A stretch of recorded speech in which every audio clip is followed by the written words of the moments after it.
Hello, everyone, and welcome back to the MTG Goldfish Podcast, your weekly podcast covering everything Magic the Gathering related. You can find us on Google Play, iTunes, mtggoldfish.com, and now on YouTube. No Richard again this week, so it's just Seth and I holding it down. Seth, our resident brewer and all-around content creator. What is up, Seth? Probably better known as Saffron Olive. I got it in there. You snuck it in. Almost forgot it, but I got it. Oh, not much, Chaz. How you doing this week? I'm doing okay, thanks, Seth. Chaz, as always, covering the financial aspect of the game and just all-around content creator for Magic the Gathering. This week on the docket, we have like 30 Fishmail. I don't know how it's piling up. I think like these 2 weeks, we just maybe either had a ton of questions because it didn't feel like a lot of things were happening, but here we are with like 30 Fishmail. Almost, it felt like maybe 50 Fishmail over the course of 2 weeks. So we're going to tackle all the Fishmail.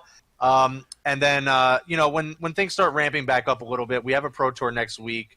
So we're going to have a lot of talk about. We might have to scale back on the Fishmail. So that's why kind of we're going like all in and just wrangling up all those Fishmail for these 2 weeks. But we'll address that last. But firstly, we'll address the cardstock issue that Wizards put out a statement about the cardstock issue, and it's a long time coming because it's been a problem up in, I think, since Amonkhet. Yeah, maybe even a little before that, but I think Amonkhet was like the peak of the problem, or like when people really started to take notice at least. Yeah, that will lead us into some tournament results. We had an SCG Modern Open, an SCG Classic Open for Modern and Standard as well. And then, we'll play Premier from there. So let's just get the announcement out of the way. Oh, yeah, and we had a ban-restricted announcement. We'll address that as well, where Wizards kind of hinted that they might unban something. So a lot to talk about there. But let's just get the announcement out of the way. I think you're absolutely right. Like, when I started really noticing it, now, it might have started in the Kaladesh block, so if folks actually remember it happening there, they feel free to comment, but I started really noticing it in the Amonkhet block, notably Hour of Devastation, where I went to the pre-release, about like midday, around noonish. By the end of the day, I mean, I was up in New York at the time. I know it was a little humid in the summer, but man, they were really curling really bad, almost like cinnamon sticks. I mean, it was really bad. And I know you were a little skeptical, Seth, but you tweeted out some pictures, and it's definitely a real problem, and I'm glad they finally addressed it and were transparent about it. Yeah, well, I mean, sort of. Like, I'm glad. So there's like so many issues going on. So what actually was directly addressed is apparently they printed the flip cards from Ixalan on the wrong card stock, which came to light because people were doing some like light tests and weird stuff like that and found out that the card stock was like a lot thinner and some issues. So Wizards made a statement about that, but they still haven't like directly addressed the curling and that kind of stuff. So I'm still hoping that Wizards steps up and talks about that because I had it happen to me. Like, that was my experience. I had heard people talking about this, seen the Reddit posts, but I try to be careful to some extent because you just kind of never know. Like, when someone posts a picture on Reddit, like, who knows like exactly where the cards are bad. Not that I'm trying to like question anyone, but then once it happened to me and I cracked a box for box opening and noticed that both foils and non-foils were curled in like a week or two, and maybe even quicker because I didn't look at them. Like, I just happened to walk by the pile of cards and was like, oh my god, these cards are like super curled. And so once it happened to me, I was like, we probably got to talk about this. And it's been a whole laundry list of printer issues. Like, we had the stolen sheet of Ixalan from the printers. We had the curling issues. We've had a lot of like ink problems with people getting faded cards or like weird ink issues.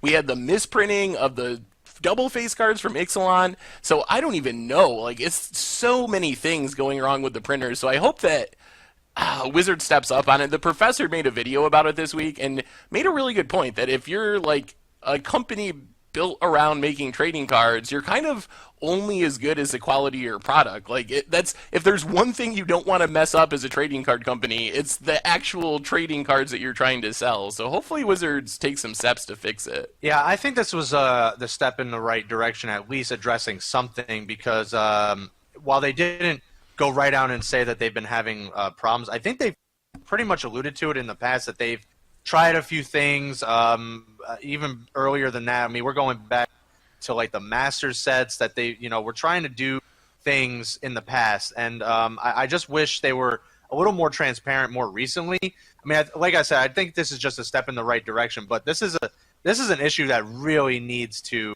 be addressed. I mean, someone stealing from the company is one thing. I mean, obviously you can address that and have a better security, but sometimes I think just things are out of your hands if you have to just trust the employees and even the folks that are at the printing companies or however they outsource this. But maybe it's just time with all these issues going on that they kind of just bring it back all in-house, because then they, have a closer eye on this. But I'm sure that costs a lot more. So here we are, right? So there's things they can definitely fix, but it's mainly just the quality of the card stock and the card itself. I'm more worried about that than having stuff get stolen and little ink issues, because ink issues have been happening for a long time. I mean, as long as I can remember. I think I still have like a misinked from Kamigawa, what was it, the Sakura Tribe Elder, where it almost looks like there's like a little flower on his staff.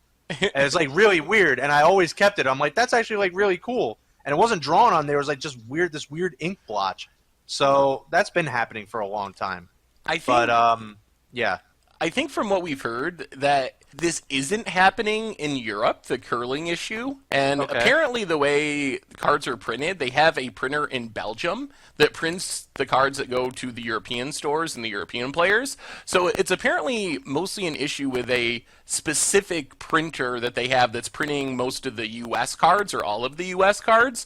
So I think that that's where the issue is stemming from. But the big thing for me is when you kind of step back, like, we're pretty entrenched in the community, pretty fairly competitive players. So if I open a card and it curls or it's messed up, it's frustrating and I don't like it, but I know Wizards will deal with it. They will make things right. If you have misprints, you can send them in, get them fixed. What I worry about is the new players. Like if you're the person that just like buys a fat pack at Walmart and you get these like faded cards or they curl up in a day or two, what's the chances that you go back and buy Magic cards again? Because that's when you're the new player, you're focused on the art and how cool the cards look and that kind of stuff. Like, so those are the players that I'm worried about, because why wouldn't you be like, all right, I bought these Magic cards, they kind of look crappy, they curled up on me, next time they're probably going to buy Yu-Gi-Oh cards or like, one of the other competing cards.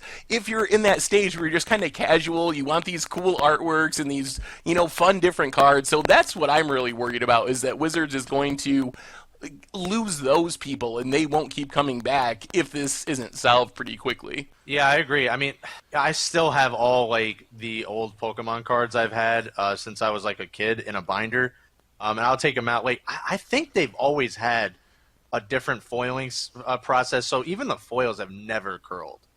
And it was definitely not a problem even for Magic later. I mean, I have like all these cards from like reserve list to Onslaught to Apocalypse. I mean, I have like Lorwyn cards sitting around, so it wasn't that big of a problem that I've seen over the course of the years, up until more recently, where it's like, wow, these are like really curling pretty fast, and not like slightly, like they will almost like curl in a U, where you would normally think like, oh, maybe is it a foil? No, it's like a normal card. I like a normal Glorybringer almost look like a U by the end of the by the end of the day when I did the pre-release, like I was saying. But yeah, definitely a problem that's more prominent these days than I think ever in the past. Moving along, I guess we'll just get both of the announcements out of the way.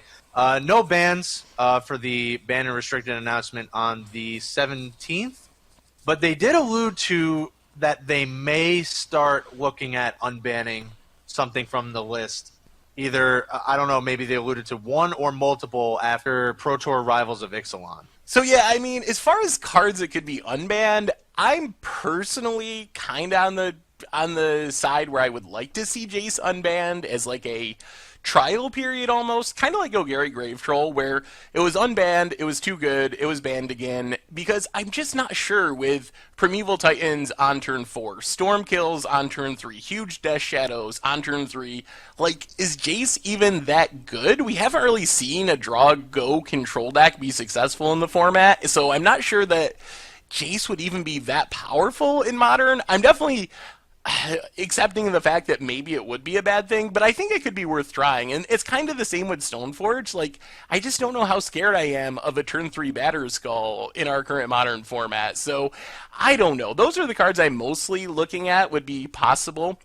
Although, I will say, what I like most about this announcement is Wizards did two really good things that they haven't really done before. You mentioned that they kind of foreshadowed the possibility of changes coming this winter, which is really cool. The other thing they did, which I think is maybe even more important, is they made it really, really clear that they aren't planning on messing with Modern just for the Pro Tour. They basically said straight up, unless something crazy unexpected that we can't see right now happens to the Modern format, we are not going to ban anything just to shake up the format, which was one of the biggest fears of the community about having the Modern Pro Tour back. That's kind of why Splinter Twin got banned. That's why Birthing Pod got banned. Not that maybe those cards shouldn't have been banned anyway, but traditionally the Modern Pro Tour was what kind of pushed Wizards to ban something to make the format feel fresh, and they were really clear that that's not the plan this time around. Yeah. I'm all for trying new things, and I mean, we've had this discussion every which way you could possibly imagine over the course of this podcast. Every time almost this like comes up because it's a hysteria pretty much every time. I don't know. I kind of felt like Modern is finally in a really good spot, and I haven't heard a ton of complaints about it. And there's definitely still room for like new innovation. I mean, if you look at we were going to talk about this earlier or later on, but I mean, SCG, you look at these opens, you look at these finishes. I mean, there's still new decks, like, popping out randomly. Like, we have this blue-green Merfolk list that has now top-8'd twice. So that looks pretty real. We have, like, a humans list that top-8s at an open. I mean, I know these aren't, like, Pro Tours, but it definitely still feels like there's room for innovation. And it's not just, Primeval Titans and Storm and, like, turn 3 kills all the time. So, yes, that's a part of it, but I don't know. I just kind of felt like it was in a really good spot, and I hope. I mean, Wizards, I guess, is still alluding to that, but I mean, I really hope they just err on the side of, like you just said, where they don't spice things up just to spice things up. I will say it's pretty funny that it wasn't that long ago some people were legitimately pushing for Death Shadow to be banned. Like, that was a real conversation, and we've had a lot of modern SCG events, and I know we're probably going to talk about them more in a minute, but it doesn't seem like Death Shadow's really a problem anymore. Like, it's a deck. It's probably tier 1 or at least like 1.5, and it's near the top of the format, but it's not dominating the format. It didn't even top 8 this past weekend.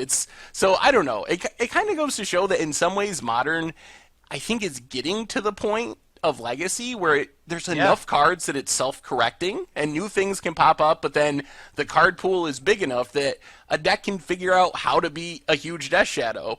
Storm, that's a tough one. I still could see that being banned eventually just because of Wizards' dislike of the archetype, but I think that Modern's in a really good place, and it's getting to the point where it just kind of can go on and fix its own problems to some extent without the need of bannings, which is why maybe unbannings are a good idea. If Modern's to the point where it does fix its own problems, maybe some of the cards we thought were problematic won't actually be a problem at this point because Modern has so many cards and can fix the issue if there is one.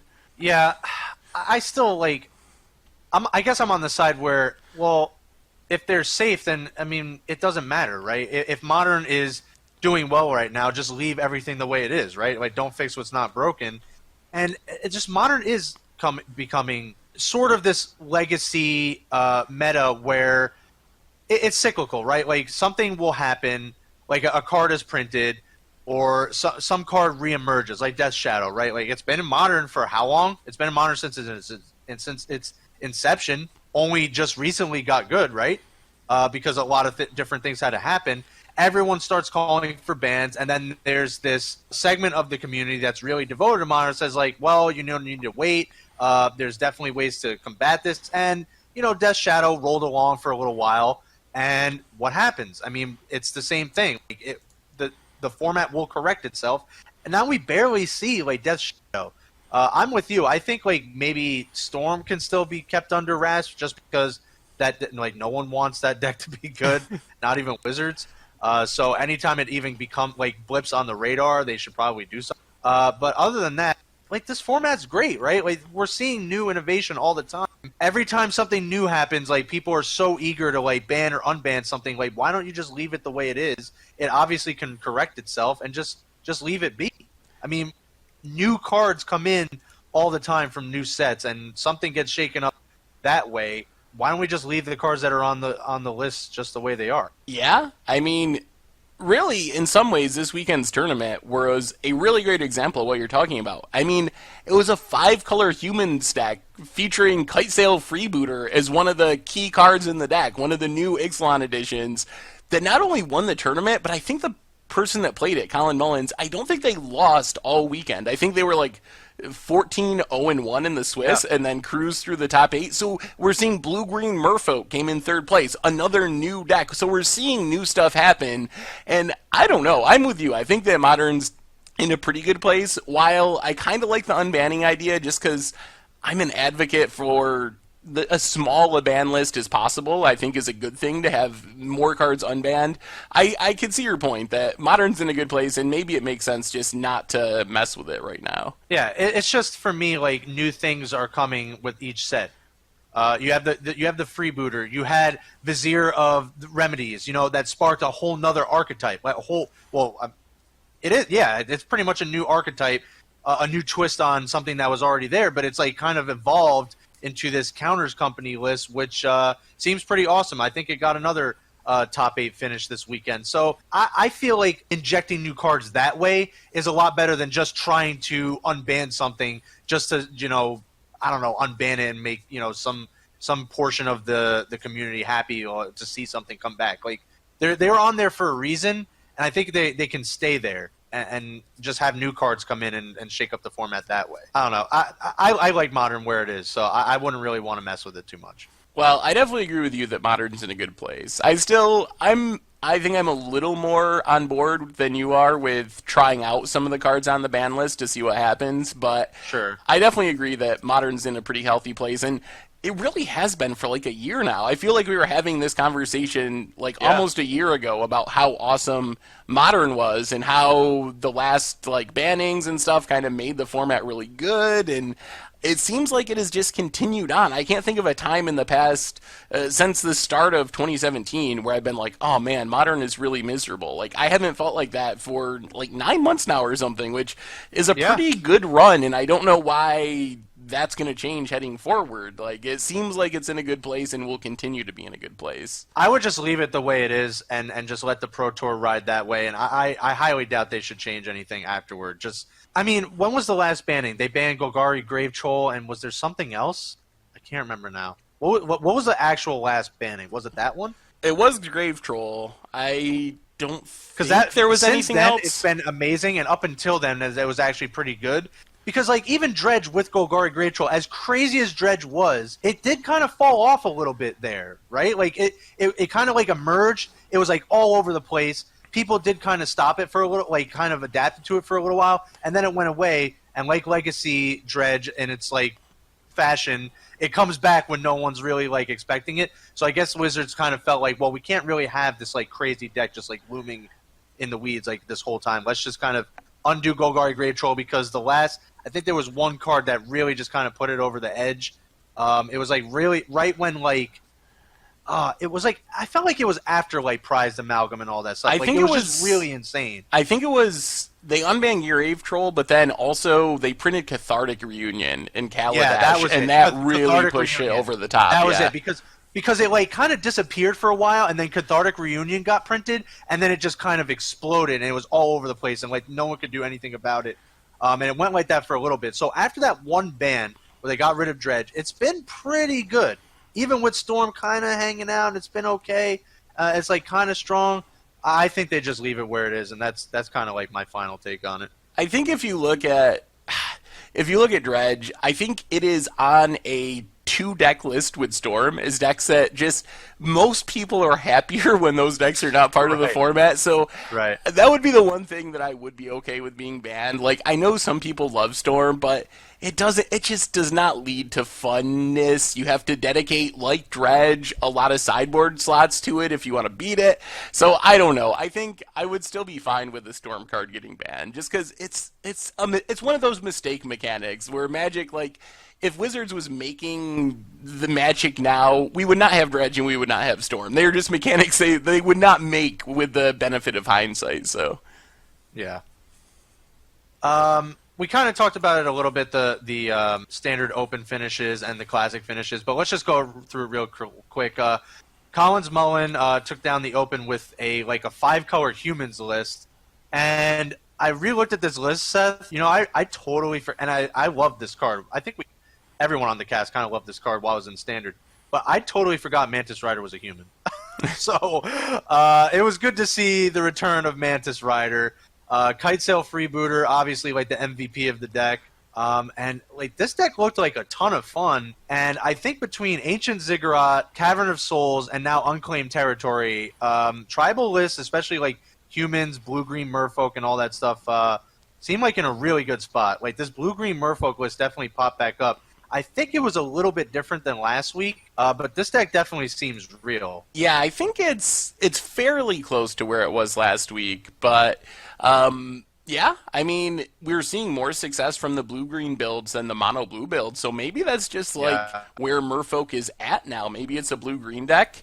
The Humans deck's definitely super sweet. It's really cool to see it working out, to see some Ixalan cards taking off in the format. Otherwise, the meta just looks healthy. I mean, you got some mid-rangey decks, the Death and Taxes, Eldrazian Taxes. We have the combo-ish decks in Storm. Some of the company lists are kind of combo-y and Titan Shift. We got Death Shadow still there, Abzan, Affinity kind of filling out the aggro role. So it's just got it all. Like, no matter what style of deck you want to play, outside of maybe, like, True Control, although a blue-white list did make it 11th, but if there's one thing that's kind of like somewhat lacking, I guess is maybe we're lacking a little bit in the True Control front, but Modern, it's just awesome. Like, there's so many different decks. Look at the top 32 from the SCG Open, then flip over and look at the standard results where you see like 11 Teamer Energy, 4 Ramen on Bread, and 2 other decks or something. It is such a huge difference. I was just about to say that. It's insane between the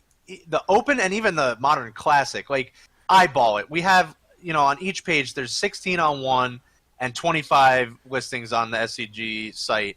On both lists. Like, eyeball. Do you think maybe there's like, what, maybe 10 to 15 archetypes? It might even be more. Somewhere it's probably like maybe 15 to 20 even on those two tournaments. Yeah. So like 15 to 20 archetypes. And that's really healthy for me. Like, why would we even like bring up the conversation of trying to like monkey wrench something into that just to unban something? It definitely feels like there's a free flow of new cards that are sparking new archetypes, especially like this Counters Company list. We have humans now. We have the blue-green merfolk with 2 Ixalan cards. And then we flip over to Standard, and it's like 3 decks. Which, like, yeah, it's like, I don't know. Is that healthy? Like 3 or 4 decks we have. I mean, no sighting of a control list, but we had Energy, Mardu Vehicles, Red, and Token. I don't know. It's like... I think Energy... But even like Blue-Black Control is kind of hanging out. So we have like 4 or 5, where it's like, I don't know. Is that like... That's like pretty good for Standard, isn't it? It's not like Innistrad, Rav, or something like that, or like Kami, where we had like, you know, maybe 10, 12, where it looked more like Modern. But these days, with Standard being as it is, like, isn't like 5 decks like the best we could hope for these days? I don't know. I don't think the number of decks is necessarily bad for Standard. Like, if you say Marty Vehicles, Ramen on Bread, Energy, Control, Tokens, that sounds pretty good. That is what it is, though, Seth. Like, I mean, yes, this one Open, I mean, it was a classic, so it really wasn't actually an Open. It's not super, like, yes, these are the deck lists that are doing well, but, like, we know Blue-Black Control's hanging out. We know, like, Tokens lists. So that is kind of like 5 archetypes. I still think Energy is too good. That's my main complaint. I think Energy is just too good. I feel like we have a good mixture of decks, but I feel like Energy is a little further above the field than I'd like it to be. Like, 11 of the top 16 were Energy decks, which, of course, is just a classic. It's only one tournament. It doesn't mean that much, a small sample size, etc., etc. But that's been my perception on playing on Magic Online as well. Like, I played a little bit in the Mox, which is like one of the biggest Magic Online tournaments over the weekend, and it was just seriously my first 3 rounds I played were just teamer energy, teamer energy, teamer energy. Yeah. So I feel like energy needs to come down a little bit. We'll wait and see. We have a Pro Tour coming up. That could change things. That's my hope. I feel like it's going to make it worse. Yeah, that's my fear. and then I think we were talking about this a little precast. Then we're getting back to the calls for bannings, people being very upset if we have just like a dominant energy performance at the Pro Tour. So hopefully that doesn't happen, but I definitely have a fear that that's what does happen. Yeah, me too. I think it'll be somewhat similar, though. I think we'll see the similar archetypes, but energy is definitely really strong, and just the mechanic is strong. That's it. Like, I don't know if you particularly, maybe there's a large group of players out there that feel like there's enough variance between Teamer energy, Sultai energy, and now, I mean, what they're calling Jund energy. Like, I don't know. Is that like that's kind of like 3 archetypes right there. Yes, it's all like energy based, but you are playing enough different cards that they are sort of different in that regard. They all play very similarly, but they are a little bit different. So I don't know. There's like a few different flavors of energy. Then you have red. You have tokens. So actually a couple different versions of tokens. And then you have like vehicles, blue-black control. Approach is kind of like what, you know, coming in and out of flavor. One just like topped the Nationals with Sunbird's Invocation. We were just talking about last week. So I don't know. Like that seems okay. Yeah, I have this really big fear. There's always going to be like even if we were to bring, and we talked about this precast, we'll kind of talk about our bannings pick later. Like if it really needs to happen, we could bring up that conversation again, Seth. But because I think we nailed it in terms of what would need to happen. But for me, like I don't know. So, Chaz, question for you. I know we'll talk Pro Tour a lot next week leading up to the event, but over or under 50% of the meta being energy decks at the Pro Tour? I think so, but there's always like a deck that's really good, right? Like even when we saw like we thought was Standard, it was in a pretty good spot after they got rid of all that craziness. Like it was still like Vehicles and Constrictor and Red, right? Like those were really strong. With Red being like really strong. So there's always going to be that one deck that's just like really good. And I don't think like if you notch down energy enough, like what does it come? Then it's just like tokens, right? Like a bunch of tokens lists, or blue-black control, or even Vehicles again. So you really can't like bring down one deck that's in line with everything else. I feel like there's always just one really good deck and then a bunch like really pretty much right on its tail. And I think that's all we can hope for Standard.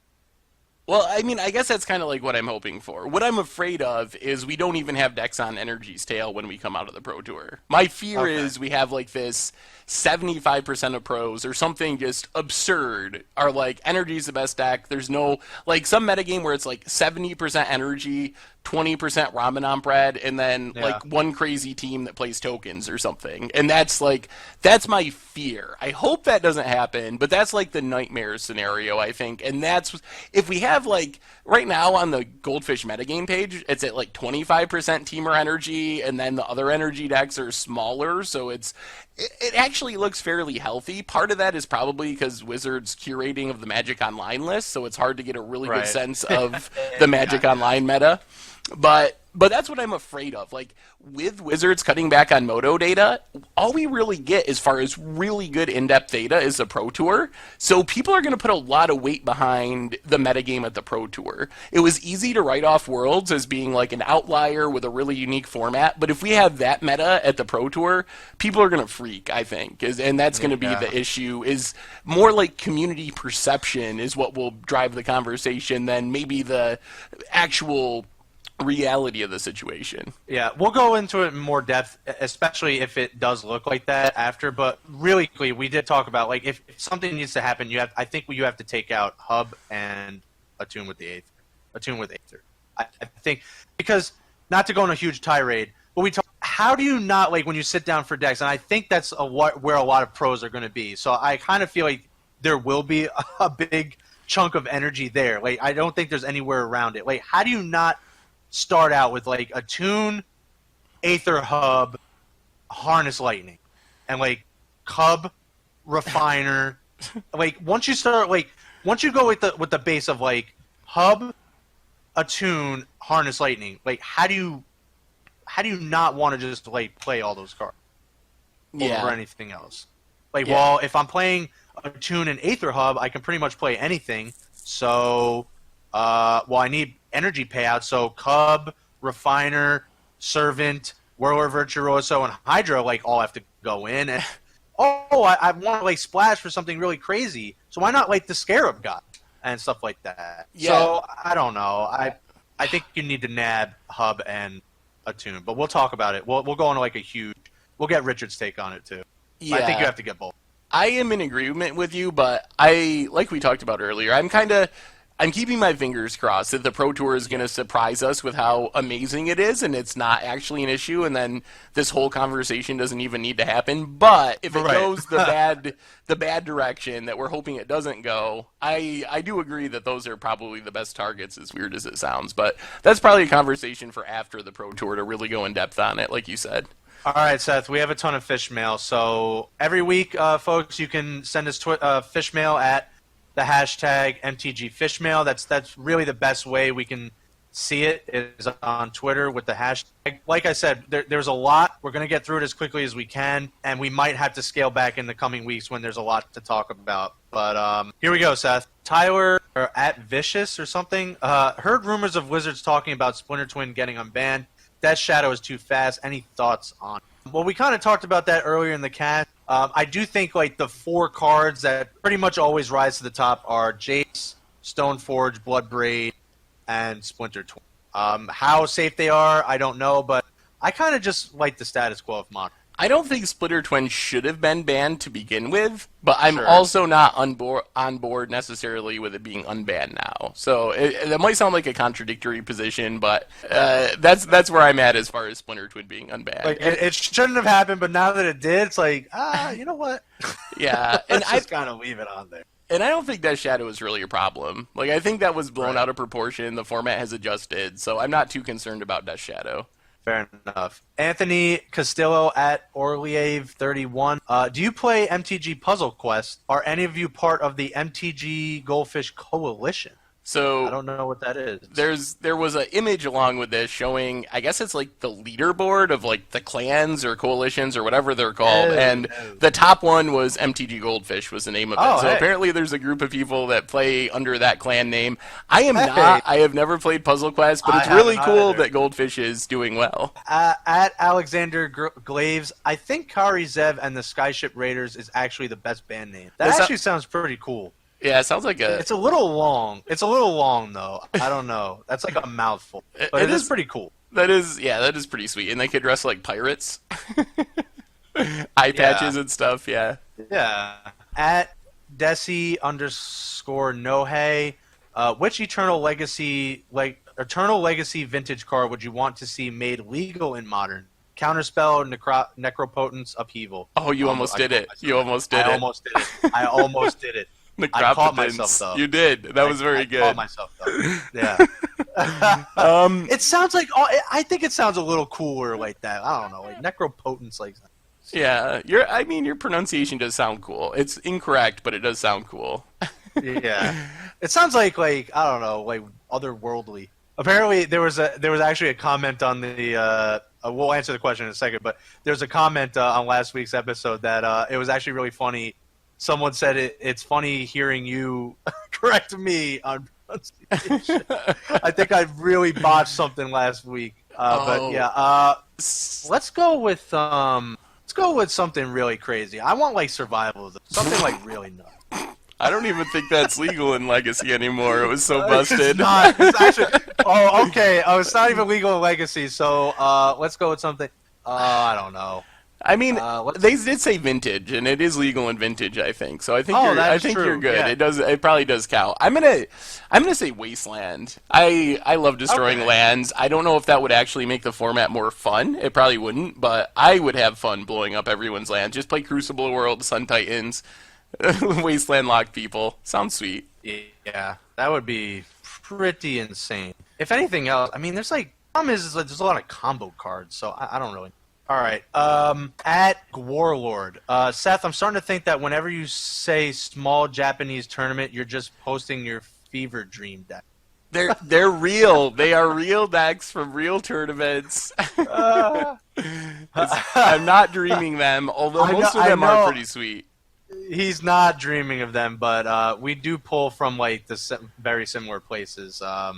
But they are not like a figment of Seth's imagination. Crazy as that would be. At Jeremiah_Lewis. Hey guys, what do you all think of a blue-red primal amulet Sunbird Dynavolt control build using extreme burn / value to win?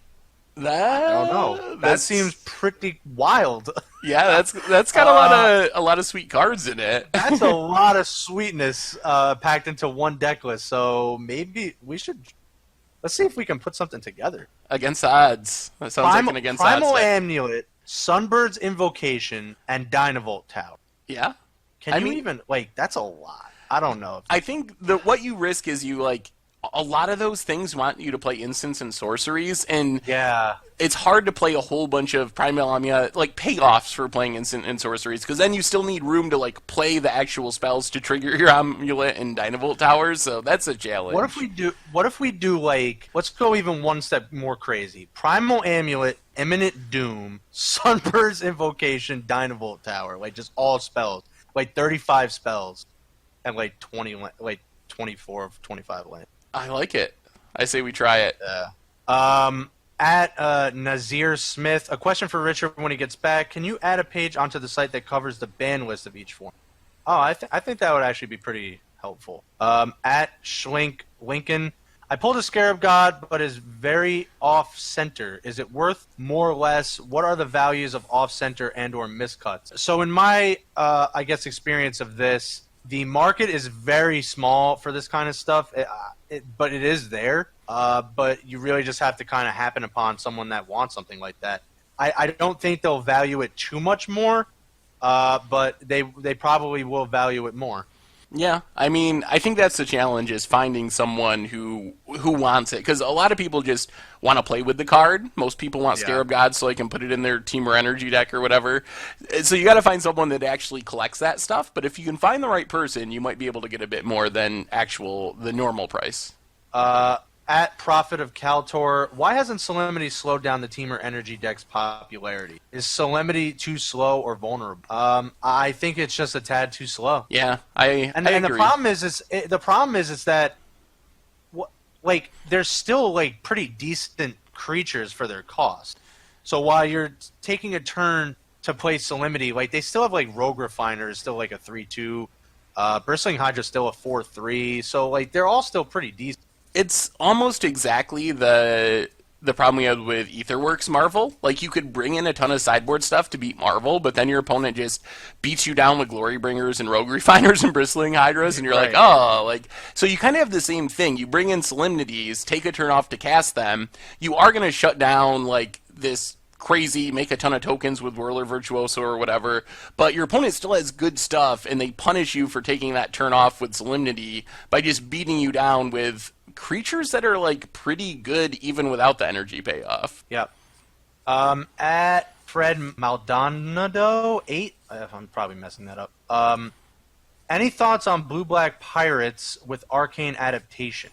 Oh, pirate zombies. Pirate zombies. Oh, blue-black pirate zombies with arcane adaptation. That sounds super spicy. I think arcane adaptation is it is very risky to build cards with 2 tribes and trust that arcane adaptation will help you get there, because you're going to have games where you just don't draw arcane adaptation, and then you have a bunch of pirates, but you draw your zombie lords and your deck looks absolutely ridiculous. So I think it's a fun idea, but as far as being competitive, it's really hard unless you have a specific combo to go infinite or something with arcane adaptation. Really hard to just build a double tribal deck with it. At Steve Lasco 3, if you could reprint any one card into Standard, what would it be? Capitalized. Maybe they just saw the movie It, the remake. I heard it was pretty bad. I don't know, or it was okay. I didn't watch it. Thankfully, that was not a movie I would have spent money to go see. I don't watch that many horror movies, so. Yeah, me either, actually. P.S. Mine would be Charizard. That sounds fun. No, that was the person's pick. That was Steve's pick. Mine would be, I don't know. I want like rock decks to come back. I want to be able to play my Sakura Tribe Elders, my Death Clouds, my Spirit Mongers. Like, bring me back to that. Well, since cards have to go through Standard to get into Modern, I'm going to just stick with Wasteland. No, and then I answer both questions. Standard. Yeah, so Wasteland and Standard, and then it gets into Modern, both questions at once. Yes, perfect. All right, that works. At Ascend Bureaucrat, hey, do you consume MTG content other than Goldfish? Which content / producers do you enjoy and can recommend? There's a lot, and I do try to consume as much as I can when I have the time. But I mean, there's Professor, there's Wedge, there's also Ristic Studies. Oh man, blanking on his name right now. Magic Man Sam. Yeah, Magic Man Sam. There's Emma Handy for Star City Games. There's Morgan Wentworth was working with us at QS. Watch her videos on her I think they're all up on her YouTube channel. I would watch those. There's a lot.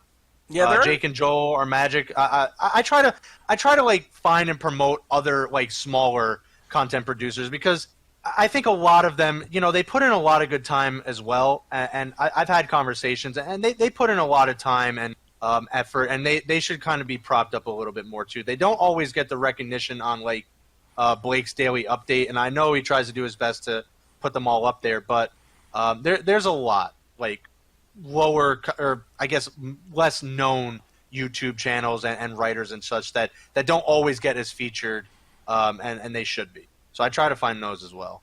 Yeah, there's definitely a ton of good options out there. I use a lot of the big sites like Channel Fireball, TCG, Gathering Magic for like strategy type content and to keep up on what the pros are playing. I also have really liked some of the brewing content from Magic Aids and Pleasant Kenobi, are two like newer channels that have had some really sweet brews that I have enjoyed. And I usually make time for Magic Mike's podcast. That's one of my favorites. A good like catching up on whatever is going on in the week with Evan Irwin and Ruben Bressler and Aaron Campbell. So that's another one that I try to catch every week. Very good podcast. Shout out to all three of those, all three of the hosts over there too. Really good podcast. It is a good way to kind of catch up on everything. I mean, outside of the podcast, they kind of live stream it, so that's a good kind of aspect of it as well. And I think they have a Patreon as well that they have some tiers and rewards for that as well. So limited resource is always really good. Brainstorm Brewery. There's a lot of them. You could probably have like an entire podcast where we just talked about different Magic content creators that we enjoy. Imagine if we had a podcast of all the content creators. How chaotic would that be? That would be something. At Fiddler the Drum, why does Mishra's Bobble show up on Legacy Movers / Shakers? Same question with PZ2 Pauper cards. Those are... Actually, I think the Movers and Shakers, I think on at least the specific tabs have been a little wonky since, I mean, I don't know if Richard needs to do something, but they do seem a little weird. The site was having some issues. Richard has been working on it, and I can ask him this when he gets back from out of the country in specific, but I know he has been working on it, so hopefully the issues that you've seen will be taken care of soon, hopefully. The Ixalan tab in particular is just bugged, so I don't know if he's like just planning to get rid of that and just move that over into standard. But yeah, it's been a little wonky. I've noticed it as well. At Rag3249, open the MTG promo port in a treasure chest, only worth 30 ticks. Is it likely to go up to the 100 ticks like the original version? I don't think so. So Wizards does weird stuff with the treasure chest where they adjust the rarities, and they made the promo port much more common in the treasure chest, which is why we saw the huge price decline over the past few months. So I think that the supply's big enough now. I don't expect it to jump up to $100. Could it tick up eventually if they take them out of the treasure chest? Yes, but I don't expect a huge increase to get up near $100 again. Fair enough. At Ed Vanta, Seth has good basic good taste of basic land. I'm filling out my deck with beautiful basic lands. Any underrated artists you guys like? I don't know about underrated, but John Avon art lands are like crisp.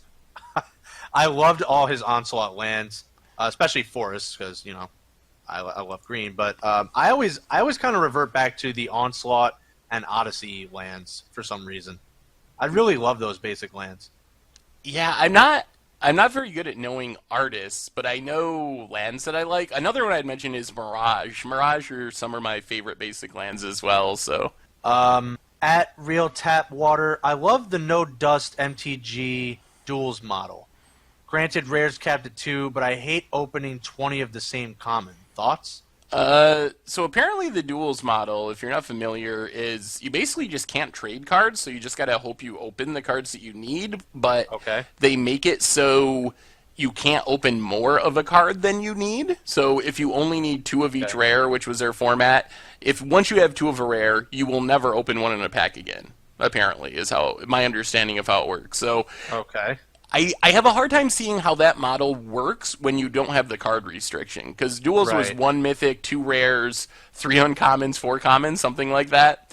But when you need a playset of a mythic and you get one every several hundred pack or like 100 packs, let's say, if it sticks to you about like the paper model to get the specific mythic you want, that's a lot of packs for you to get a playset of all the mythics in standard, and probably thousands of dollars of packs to be able to do it. So that's my concern, is how that would translate when you can play 4 of a certain mythic in your deck instead of just 1. At Only for Contact. Best paper format for someone who can only play once a month. I've gone with Modern. Yeah, I think that's a really good choice. Yeah, I think Modern is where it's at. Like, you always Yeah. will have events, unlike Legacy, where that can be an issue in some areas, but it doesn't change so fast as you would have problems in Standard, I think, if you only played once a month with your deck just going out of style quickly because of new sets or rotation. So I think Modern's a great choice. I think Modern's a great choice. Next to that would probably be Commander, but Oh, yeah, that's a good one, too. yeah. At the Jester012, do you think lore-wise we'll see an undead planeswalker sparkless version of Venser on new Phyrexia? Would be awesome. Zombie Venser? There's a lot there. I don't know. I actually don't. I'm not hugely into the lore of the game. I used to be back when there was actually like paperback books. I would read a few of them. Well, wasn't an expert by no means, but yeah, I have no idea. Like, I think Venser's gone, and I don't even know if we're going to go back to Phyrexia. God, please, let's not go back there ever again. But you know what's actually really funny? I saw the I don't know if you were around, or if you were playing the game at the time, but do you remember the promotion of like Mirrodine Pure when they kind of released that of what new Phyrexia like could have been? It was like a fake set. It was like a fake set, but I would actually be okay in this when they switch to like the one of blocks, that they just throw that in there. That would be really sweet, because it actually looked like there could have been something there. Like, they actually had a mock-up of a card that was never released. I think Darksteel Angel or something like that. So maybe there's something there. I would be okay with maybe just no infect. That would be actually pretty sweet to go back to like That would be really cool. weird time-shifted version of Mirrodin where actually the Phyrexians lost. I think that I would be down with that as a one-set block. I think that would be sweet. Yeah, like, but definitely they have to use like what they released. I don't know how long ago it was now, Seth, but like the Mirrodin Pure, just use that as the set, and obviously make that one card that they showed a card. That would be actually really cool. Real huge emphasis on no infect, though. Yeah, no infect, please. No infect, and not like 90% artifact. But we can get the allied colored sword cycle. Oh, That would be sweet. you're right. Sooner or later, they got to come back to that. Like, sooner or later, they're going to do the allied colored. Yeah. Yeah, that's real crazy. They have to finish that up. At the Jester102 again. Oh, okay. So really good questions. What is your current favorite commander to play casually? Mine is the partner combo of Vile Smasher and Ludovic. It's actually funny. Vile Smasher and Ludovic was like has taken over 1 versus 1 commander at one point. I think I'm gonna go with Tagatog because I just like to play every color, play tons of cards that I like, and then a Tagatog is a good like really goofy looking placeholder commander to have as your 5-color general. Yeah.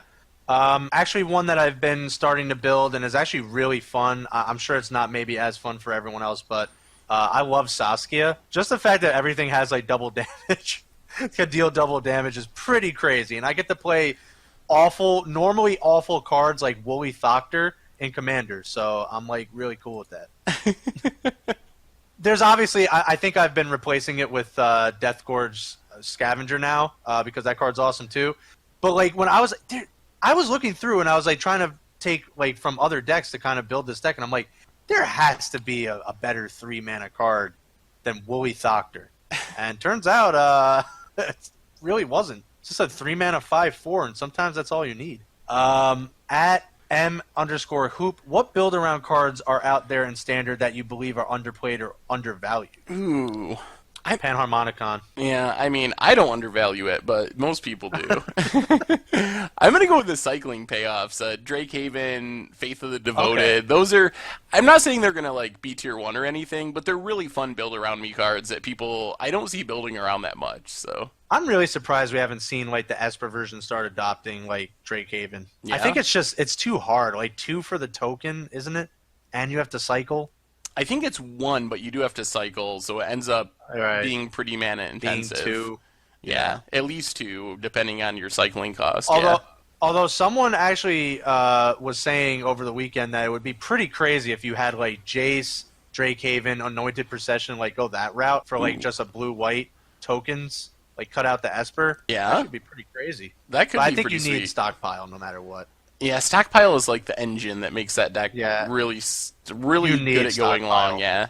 At BC Podcast, has there ever been a time where we didn't have dual lands in Standard? What kind of effect would that have on the format?